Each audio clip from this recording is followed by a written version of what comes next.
संख्या 2, 12 और 3 का चतुर्थानुपाती क्या होगा। इस तरह का क्वेश्चन जब भी मेरे सामने आता है ना, या आप लोग के सामने आता होगा, तो एक बार सोचते होंगे कि इस तरह का क्वेश्चन को बनाना बहुत ही डिफिकल्ट है, समझ में नहीं आ रहा है कि इसमें क्या करना है, एलसीएम निकालना है कि एचसीएफ निकालना है कि गुना करना है कि भाग करना है, कुछ समझ में नहीं आ रहा है। लेकिन इसे आप आसानी से सॉल्व कर सकते हैं। बस कुछ सूत्र है, उन लोग को आप लोग को याद करने की ज़रूरत है। इसे हम सॉल्व करते हैं और चलिए आप लोग को बताते हैं कि इसका जो तरीका है, ट्रिक है, वो कैसे इसको आसानी से हल कर सकते हैं। ये है 2, ये है 12 और ये है 3। चतुर्थानुपाती का सूत्र होता है चतुर्थानुपाती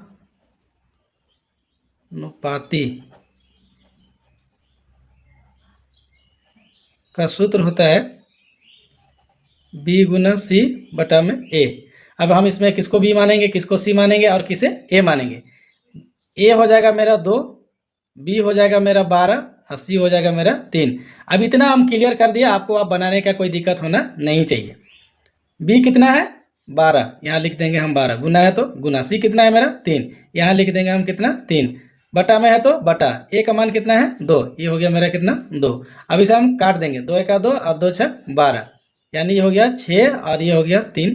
गुना करेंगे तो 3 छक 18, यही हो गया मेरा आंसर। एक क्वेश्चन मेरा दिया हुआ है 2/5 और 3/4 का महत्तम समापरिवर्तक क्या होगा।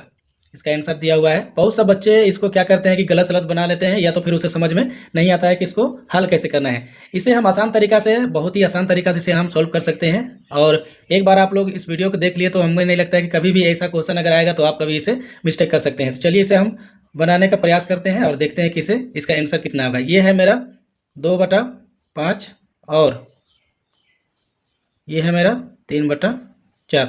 इसका महत्तम समावर्तक ज्ञात करना है। सबसे पहले ये हो जाएगा मेरा 2/5 प्लस ये हो जाएगा मेरा 3/4। अब यहीं पर बच्चे लोग को बहुत ज़्यादा कन्फ्यूजन होता है कि अब इसे हमें समझ में नहीं आ रहा। अब ऐसा हम लिख दिए तो अब समझ में आ गया कि इसको हमें कैसे हल करना है। ऊपर वाला का एचसीएफ ज्ञात करेंगे हम सबसे पहले, एचसीएफ, और नीचे वाला का हम एलसीएम ज्ञात करेंगे, एलसीएम ज्ञात करेंगे।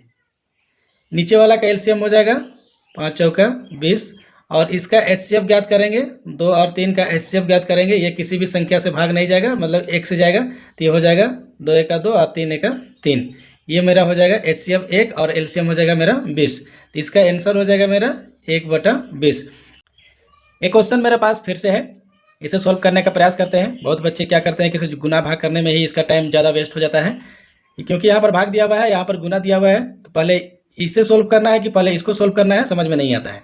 सबसे पहले हम लोग क्या करेंगे, 7/16 है तो 7/16, ये गुना में है तो इसको भी हम लोग गुना में बदल देते हैं। ये गुना का चिन्ह हो जाएगा, नीचे वाला संख्या ऊपर चला जाता है और ऊपर वाला संख्या नीचे। तो 32 है वो चला जाएगा ऊपर और 28 है वो आ जाएगा नीचे। यहाँ गुना का चिन्ह है तो गुना का, ये मेरा 4 है तो 4 और ये 8 है तो 8। अब इसे हम आसानी से काट सकते हैं, कोई दिक्कत इसमें होने वाला नहीं है। 16 एका 16 और 16 दूना 32, 7 एका 7 और 7 चौका 28। ये 4 और ये 4 मेरा कट गया, और ये 2 और 2 एका 2 और 2 चौके 8, यानी कि यहाँ बच के मेरा 1/4, यही हो गया मेरा।